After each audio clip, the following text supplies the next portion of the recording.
میری بہن اپنے بیٹے کے ساتھ سوتی تھی۔ کئی بار میں نے اسے منع کیا کہ باجی اب مت سویا کرو، لڑکا جوان ہے، لیکن پھر باجی نے مجھے ایسی بات بتائی کہ میں شرم سے پانی پانی ہو گئی۔ ایک دن بہن گھر نہیں تھی تو سوچا کیوں نہ آج میں بھانجے کے ساتھ سو کر دیکھوں۔ جو ہی میں 16 سالہ بھانجے کے ساتھ لیٹی، میری روح فنا ہو گئی جب بھانجے نے باجی کی طرح میرے ساتھ۔ السلام علیکم، میرا نام علینا ہے، میرا تعلق جلال پور سے ہے۔ میرے 3 بھائی اور ایک بڑی بہن تھی جس کی شادی ہو چکی تھی۔ اللہ نے میری بہن کو بیٹے سے نوازا جس کا نام روحان تھا۔ اس کی پیدائش کے بعد میری بہن کا شوہر دبئی چلا گیا۔ روحان بڑا ہو گیا تھا لیکن پھر بھی میری بہن اسے اپنے ساتھ سلاتی تھی۔ میرے کئی دفعہ منع کرنے کے باوجود میری بہن بات ماننے کو تیار نہیں تھی، بلکہ جب اسے فرمان الہی سناتی، اللہ کے عذاب سے ڈراتی، تو وہ الٹا مجھے ایسی باتیں سناتی جو آج تک کہیں نہ پڑھا نہ سنا تھا۔ وہ مجھ سے 12 سال بڑی تھی اور میں چھوٹی تھی جب اس کی شادی ہوئی۔ گھر والوں کی بہت لاڈلی بیٹی ہونے کے ساتھ ساتھ بہت ہی فرما بردار بھی تھی، لیکن ابو اور امی کی مرضی سے شادی کرنے کے باوجود بہت مشکلات درپیش تھیں۔ وہ سسرال میں سارے کام کرتی، سب کا خیال رکھتی تھی، مگر وہ یہ زیادتی برداشت کرتے کرتے تھک چکی تھی۔ آخر ایک انسان کب تک برداشت کرے؟ خیر، جو قسمت میں لکھا تھا وہی ہونا تھا، لیکن کوئی عورت اپنے شوہر کو چھوڑ کر جوان بیٹے سے دل لگا لے، ایسا کیسے ممکن تھا؟ مجھے یہ سب دیکھ کر بہت حیرانی ہوئی، لیکن ایک دن انہوں نے مجھے ایسی بات کی کہ میرے چہرے کے رنگ اڑ گئے کہ کوئی اپنے جوان بیٹے کے ساتھ اس طرح۔ اللہ نے جب 3 بھائیوں کے بعد میرے ماں باپ کو ایک بیٹی جیسی نعمت سے نوازا تو انہوں نے اسے بڑے لاڈ سے پالا، ہر خواہش پوری کی، اچھی تربیت کی۔ میری بہن میں کوئی بری عادت نہیں تھی، کبھی کسی بات پر شکوہ نہیں کرتی تھی۔ گھر والوں کی پسند سے جب سلیم بھائی سے شادی ہوئی تو میرے گھر والوں نے جہیز کے سامان میں حد سے بڑھ کر دیا، جس کی بنا پر ان کے سسرال میں میری بہن کو بہت عزت و احترام دیا گیا، مگر یہ عزت و احترام بھی تب تک تھا جب تک میری بہن کا جہیز ختم نہیں ہوا۔ ایک وقت ایسا آیا جب سلیم بھائی کے پاس نوکری بھی نہیں تھی اور میری بہن کے پاس بھی کچھ نہیں بچا تھا۔ روحان کی پیدائش سے ایک دن پہلے تک تو وہ کام کرتی رہی، اور امی جب بھی آرام کا کہتی تو میری بہن کا یہی ہوتا کہ امی جان، جو عورتیں کام کرتی ہیں جب تک میری بہن کا جہیز ختم نہیں ہوا۔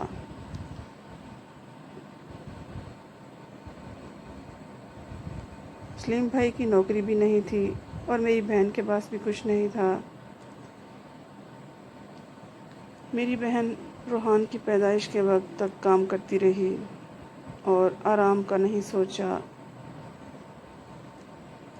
اور امی جب اسے کہتی کہ بیٹا آرام کر لو تو وہ ہمیشہ یہی کہتی، امی جو عورتیں کام کرتی ہیں وہ صحت مند رہتی ہیں۔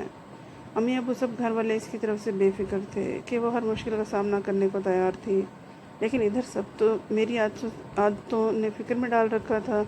روحان کی پیدائش کے بعد سب نے بہن کو رکنے کا کہا تو اس کی ساس نندیں مل کر میری بہن کو واپس لے گئیں، اور ان کے گھر کی رونق کسی وجہ سے ہے۔ روحان کی پیدائش کے بعد ان کا کہنا تھا کہ وہ اپنے بھتیجے سے دور نہیں رہ سکتی۔ سب ان کی محبت میں اور خلوص دیکھ کر گھر والوں نے کچھ دن بعد میری بہن کو ان کے ہمراہ بھیج دیا۔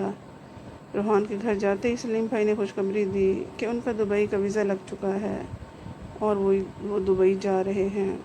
سلیم بھائی کے جاتے ہی وہ بہت اداس ہو گئی، ان کا اکیلے رہ کر دل نہیں لگتا تھا، لیکن پھر بھی ہمت نہ ہاری۔ وہ اکیلی عورت سارے گھر کے کام بھی کرتی، سب گھر والوں کا خیال رکھتے، اتنا تھک جاتی، روحان کو ٹھیک سے وقت ہی نہ دے پاتی، جس کی وجہ سے وہ اب بیمار رہنے لگا تھا۔ سلیم بھائی جو پیسے بھیجتے وہ میری بہن تک نہ پہنچتے، مگر انہوں نے کبھی شکایت نہ کی۔ ہم سب کو یہی لگتا تھا کہ وہ اپنے گھر ہیں، بہت سکون کی زندگی بسر کر رہی ہیں، لیکن جب ان کے سسرالیوں نے ان کے بیٹے اور میری بہن کے ساتھ تلخ کلامی کی، لڑائی کی، تو میری بہن سہ نہ پائی۔ روحان کے بیمار ہونے کی وجہ بھی میری بہن کو ٹھہرایا گیا۔ سلیم بھائی کے آتے ہی سب ٹھیک ہو جاتا، لیکن ان کے جاتے ہی سب بدل جاتے۔ ایسے میری بہن نے دکھ چھپاتے، اپنے گھر کو بچاتے بہت سا وقت گزار لیا۔ امی ابو کو پتہ چل گیا تو وہ اسے سسرال ہی جانے دیں گے کہ وہ ایسا نہیں چاہتی تھی۔ اس کی نند نے مجھے بتایا کہ روحان جو جوان ہو رہا ہے، لیکن تمہاری بہن اسے اپنے ساتھ سلاتی ہے، میں یہ بات سن کر حیران رہ گئی، یقین نہ کرتی اگر یہ سب کچھ میں خود اپنی آنکھوں سے نہ دیکھتی۔ ایک دن اچانک ہی بھائی ان کے گھر لے گئے تو میری بہن کی ساس ان پر چلا رہی تھی، روحان جوان ہو چکا ہے اور وہ ماں کے بازو کو پکڑے رو رہا تھا۔ وہ روحان کو اپنے سینے سے لگائے چپ کروا رہی تھی۔ جب بھائی نے اچانک وہاں یہ سب دیکھا تو فوراً وہاں سے گھر لے آئے۔ اس نے سوچا فوراً ان کو وہاں سے گھر لے آؤں گا اور مسئلہ حل ہو جائے گا۔ وہ بھائیوں کے کہنے پر نہیں آئی تو سب کو قصوروار ٹھہرائیں گے۔ اس وجہ سے میری بہن نے بھی سوچا کہ چلو بھائی کے ساتھ چلی جاتی ہوں۔ مجبوراً سلیم بھائی مستقبل کی فکر میں پیسہ کمانے کے لیے دن رات مصروف تھے، اور یہاں میری بہن جو لوگوں سے اپنے سسرالیوں کے لگائے گئے الزامات سہ رہی تھی، صبر کر رہی تھی اور لوگوں کی باتوں کا جواب کم دیتی تھی۔ میں نے بھی جب سے اس کے سسرال والوں سے ان کی اذیت ناک باتیں سنی تھی، ان کی بہن ہونے پر بھی شرمندہ تھی۔ جانے یہ کیسی آزمائش تھی جو ختم ہونے کا نام ہی نہیں لے رہی تھی۔ میں نے اپنی بہن کو دیکھ کر سوچا کیا واقعی یہ سچ ہے؟ میں امی کو پوری بات نہیں بتاتی تھی ورنہ وہ بھی رو رو کر اپنا حال برا کر دیتی تھی، لیکن اب میری بہن سب باتوں سے بے فکر تھی، تنگ آ چکی تھی، مجبوری تھی، کوئی رہنے کا ٹھکانہ نہیں تھا۔ بھابھیوں کے تانے برداشت کر رہی تھی لیکن میں بہن ہو کر انہیں ہر وقت برا بھلا کہتی تھی اور میرے تانے برداشت کرنا زیادہ مشکل تھا۔ انسان غیروں کی نظروں اور باتوں کو تو نظر انداز کر سکتا ہے، لیکن اپنوں کے رویوں کو برداشت کرنا جلتی دھوپ میں ننگے پاؤں چلتے جیسا ہے۔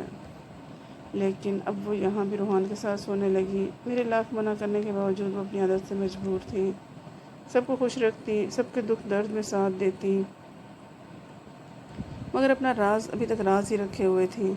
لیکن میں نے بھی قسم کھائی تھی کہ یہ راز سب پر فاش کر کے رہوں گی تاکہ سچائی سب کے سامنے آ سکے۔ کبھی کبھار خدا کے خوف میں مبتلا ہو کر سوچنے لگتی کہ کسی کے عیبوں کو ظاہر کرنے سے مجھے کیا ملے گا، وہ بھی اپنی سگی بہن جس نے مجھے اپنے بچوں کی طرح پالا تھا۔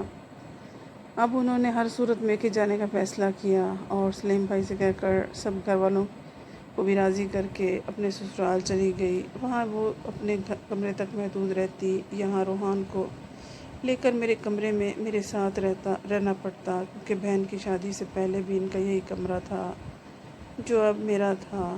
میں میری بہن ایک ہی کمرے میں رہتے تھے، لیکن اب مجھے اتنے ساروں میں اکیلے کمرے میں رہنے کی عادت ہو چکی تھی اور پڑھائی میں بھی حرج ہو رہا تھا۔ سلیم بھائی کے کہنے پر وہ واپس تو چلی گئی، لیکن پھر سے کچھ دنوں تک بھائیوں کے ڈر سے ساس نندوں کا رویہ بھی ٹھیک تھا، کیونکہ ابھی بھی میری بہن کے پاس پھر سے نئی اور مہنگی سونے کی چوڑیاں دیکھ کر ان سب کے منہ سے رال ٹپکنے لگی تھی۔ بھائیوں نے انہیں دلائی تھی، پھر جب تک وہ میری بہن کی سونے کی چوڑیاں ہتھیار نہ لیں تب تک ان کا پیچھا نہیں چھوڑنے والے تھے۔ میری بہن نے اس پر بڑی ہوشیاری سے اپنی چوڑیاں سنبھال رکھی تھی اور ان کی نظروں سے اوجھل کی ہوئی تھی۔ ایسا ان کا کہنا تھا، لیکن مجھے ان کی بات پر یقین نہیں آ رہا تھا۔ مجھے تو اس کی نند سے معلوم ہوا کہ وہ اکثر شام میں روحان کو تیار کروا کر اپنے ساتھ کہیں لے جاتی تھی اور بتاتی تھی کہ وہ اپنی دوست سے ملنے گئی ہیں۔ میں ان کے کہنے پر ایک دن شام کو جب اپنی بہن سے ملنے گئی تو وہ واقعی گھر سے غائب تھی۔ تقریباً 2-3 گھنٹے بعد جب روحان کے ساتھ اپنے گھر واپس آئیں تو مجھے دیکھ کر حیران ہو گئی اور مجھے اپنی نند کے ساتھ بٹھا کر چائے بنانے چلی گئیں۔ اس وقت کمرے میں جا کر روحان سے باتیں کرتے ہوئے بہانے سے پوچھنے کی کوشش کی تو اس نے ڈرتے ہوئے یہی کہا کہ ہم لوگ تو پارک گئے ہوئے تھے۔ روحان کے منہ سے نئی بات سن کر میرا شک یقین میں بدل گیا۔ جب میری بہن نے مجھے روحان سے بات کرتے ہوئے دیکھا تو اسے وہاں سے اٹھایا اور اسکول کا ہوم ورک کرنے کا کہا۔ وہاں سے اٹھ کر کمرے میں موجود اسٹڈی ٹیبل پر جا کر کونے میں بیٹھ گیا اور مجھے اس بات کا تعجب تھا کہ وہ روحان کو خود سے ایک پل بھی دور نہیں کرتی۔ آخر ایسی کون سی بات ہے؟ کیا بات ہے؟ یا رابعہ جو کہہ رہی تھی وہ ٹھیک تھا؟ سلیم بھائی کی دبئی مستقل نوکری لگ چکی تھی، اب وہ بہت اچھا کماتے تھے، گھر والوں کو الگ پیسے دیتے تھے اور میری بہن کو اس کے اکاؤنٹ میں الگ سے بھیجتے تھے۔ وہ چاہتی تو پہلے اور سسرال والے لوگوں کو چھوڑ کر الگ گھر میں رہ سکتی تھی، لیکن وہ ایسا نہیں کرنا چاہتی تھی کیونکہ اس کی بہنیں جس کے پاس سوائے سلیم بھائی کے دوسرا کوئی آسرا نہیں تھا، وہ ان کی زندگی کے تمام تر فرائض سر انجام دے رہا تھا۔ سلیم بھائی اس گھر کے واحد کفیل تھے۔ جس پر گھر کے تمام تر فرائض کے ساتھ ساتھ بہنوں کے جہیز اور شادیوں کی بھی ذمہ داریاں پوری کرنی تھیں۔ میری بہن نے ان کی بدسلوکیوں کے باوجود بھی اپنے نندوں کی شادیوں میں ان کا خوب ساتھ دیا تھا، بالکل بڑی بہن کی طرح ان سب کو اپنے گھروں میں رخصت کیا تھا۔ ان سب سے چھوٹی نند رابعہ، جس کے ساتھ میری دوستی بھی تھی، اس کی شادی کے بعد ان کی ساس کو اس بات کا احساس ہوا کہ سگی بیٹیوں سے زیادہ میری بہن نے ان کے گھر کے فرائض انجام دیے ہیں، ان کے گھر کی عزت بنائی، اور اب آخر کار ان کی ساس بھی میری بہن سے مطمئن تھی۔ مگر میں دیکھ رہی تھی کہ سب ٹھیک ہو کر بھی میری بہن نے روحان کو اپنے پلو سے باندھے رکھا تھا، کسی سے زیادہ بات نہیں کرنے دیتی تھی، ہر جگہ اپنے ساتھ لے جاتی، یہاں تک امی ابو کے ساتھ بھی اکیلا نہ چھوڑتی۔ میرا رشتہ ہوتے ہی شادی کی سب کو بہت جلدی تھی، اس لیے میری بہن کو بھی گھر والوں نے یہیں بلا لیا۔ جانے میری بہن اتنی اچھی ہونے کے باوجود اس عادت میں کیسے پڑ گئی تھی۔ اب وہ یہاں رہ تو رہی تھی لیکن روحان کو اپنے ساتھ ہی سلاتی تھی۔ میں نے کئی بار ان سے کہا کہ باجی اب روحان جوان ہو چکا ہے، ساتھ سلاتی ہیں، بہت بڑا گناہ ہے، آپ کو اسے الگ دوسرے کمرے میں سلانا چاہیے، لیکن باجی نے مجھے ہی میری بات پر الٹا سیدھا بول کر خاموش کروا دیا۔ اس بار میں نے ارادہ کر لیا کہ یہ بات تو میں ضرور بتاؤں گی، لیکن اس نے مجھے قسم دے کر خاموش رہنے پر مجبور کر دیا۔ لیکن کئی دنوں سے وہ یہاں تھی، اکثر شام میں روحان کو لے کر باہر جاتی۔ بھابھیوں نے ان کے گھر سے باہر جانے پر بہت تماشا بنایا ہوا تھا۔ میں نے ان کو سمجھایا کہ کم از کم یہاں بھابھیوں کے سامنے یہ سب نہ کرے۔ 5 وقت نماز پڑھتی اور ہر نماز کے بعد قرآن پاک کی تلاوت کرتی۔ جب بھی تلاوت قرآن کرتی روحان کو بھی اپنے پاس بلا لیتی۔ روحان جیسے ہی کسی سے بات کرتا وہ اسے ہاتھ سے پکڑ کر کسی بہانے سے اٹھا کر اپنے ساتھ کمرے میں لے جاتی۔ بھابھیوں نے برا منانا شروع کر دیا اور میری بہن کے ساتھ ساتھ روحان کو بھی برا بھلا کہنے لگی۔ مجھ سے یہ بات برداشت نہیں ہو رہی تھی، لیکن میں نے اپنی بہن سے کچھ بھی کہنا چھوڑ دیا تھا۔ آخر اتنا سمجھانے کے باوجود وہ باز نہیں آئی۔ آخر ایسا کیا تھا؟ کچھ دن بعد ہی میری شادی تھی، سب گھر والے تیاریوں میں مصروف تھے۔ شادی کی شاپنگ، مہمانوں کی دیکھ بھال، میری ہر چیز کا خیال سب سے زیادہ میری بہن ہی کرتی تھی، تو یہ سب باتیں کہہ کر میں مزید اس کی عیبوں سے پردہ نہیں اٹھانا چاہتی تھی۔ آج مایوں کی رسم تھی، لیکن میری بہن ابھی تک کمرے سے باہر نہیں آئی تھی۔ دن ڈھل رہا تھا۔ مجھے بھابھی نے آ کر کہا کہ تمہاری بہن بھی حد کرتی ہے، ابھی تک کمرے میں ہی ہے۔ جب کمرے کا دروازہ بجایا تو اندر سے روحان کے رونے کی آواز آ رہی تھی۔ میں ان کی بات پر غصے سے گھورتے ہوئے اٹھ کر چلی گئی اور شام کو اپنی بہن سے کہا کہ جب گھر میں سب کچھ بھابھیوں کو ہی کرنا ہے تو آپ کو یہاں کس لیے روکا ہوا ہے؟ بس کمرے میں بند رہنے کے لیے؟ میری بات سے وہ سمجھ گئی کہ مجھے ان کے پورا دن کمرے سے باہر نہ نکلنے کی وجہ سے بہت غصہ آ رہا تھا، اس لیے جواباً پیار سے مسکراتے ہوئے بولی، میری گڑیا آئندہ سے ایسا نہیں ہوگا، بس تم بے فکر رہو، میں تمہارا بہت خیال رکھوں گی اور تم سے دور نہیں جاؤں گی۔ ان کی بات سن کر میں ایک بار پھر چپ ہو گئی اور غصے کو پی گئی، اور پھر اس نے بڑی بہن ہونے کا ثبوت دیتے ہوئے میری ہر چیز کو بڑی خوبصورتی اور پیار سے سنبھالا، اور جب میں اپنے والدین کی دعاؤں سے اپنے سسرال چلی گئی تو ان کی محبتوں کا احساس ہوا۔ سسرال کی ذمہ داریاں جن کو بچپنے میں میری بہن نے میری اتنی مدد کی کہ امی کو پریشان کرنے کی نوبت ہی نہیں آئی۔ اس طرح ان کے سسرال والوں نے میری بہن کو ستایا، لیکن پھر بھی پیار سے جواب دے کر ہمیشہ ان کی زیادتیوں کو نظر انداز کیا۔ شاید ہی کوئی عورت اس قدر کرتی۔ میں نے تو پہلے مہینے ہی اپنی ساس سے ڈانٹنے پر روتے ہوئے شوہر کو فون کیا اور ان کے ساتھ اپنی بہن کی طرف آ گئی۔ وہاں آ کر پتہ چلا کہ میری بہن کی ساس بہت بیمار ہے، جس کی وجہ سے سلیم بھائی بھی آئے ہوئے تھے، اور میرے آنے کے بعد ان کی تینوں نندیں بھی پہنچ گئی تھیں، لیکن ابھی تک ویسی کی ویسی ہی تھی، ایک نمبر کی ہڈ حرام، بس زبان کا بدلاؤ آیا تھا۔ اب بہت میٹھے لہجے میں بات کرتی تھی۔ شاید یہ رویوں کا بدلاؤ سلیم بھائی کے ہونے کی وجہ سے تھا، جو روحان کی دیکھ بھال میں اتنے مصروف تھے، کسی کے اچھے برے لہجے پر دھیان کم ہی دے رہی تھی۔ یہ شاید 17-18 سالوں میں ان کو عادت ہو گئی تھی۔ آج بھی مجھے رابعہ نے کہا کہ جا کر دیکھو اپنی بہن کو، سلا بیٹے کو اپنے ساتھ سلاتی ہے۔ میں نے اس کی بات سنتے ہی غصے سے اپنی بہن کے کمرے کا رخ کیا۔ وہاں پہنچی تو میری بہن نے مجھے دیکھتے ہی کہا کہ سمجھی میں اپنی ساس کے ساتھ سونے لگی ہوں، تم یہی رہنا روحان کے ساتھ۔ سلیم کو نیند آ چکی تھی، ورنہ وہی بہن کی ساس چلانے لگی تھی۔ ایک دن اچانک ہی بھائی ان کے گھر چلے گئے تو میری ماں کے کمرے میں سو جاتے۔ ان کا خیال رکھنے کی خاطر مجھے ان کی سمجھ نہیں آئی، لیکن میں کچھ دیر وہیں بیٹھ کے دوسرے کنارے پر بیٹھ گئی۔ روحان بے سود لیٹا ہوا تھا۔ بہت دیر کے بعد کچھ لمحے آنکھ لگی تو کسی کے رونے کی آواز سے میں ڈر گئی۔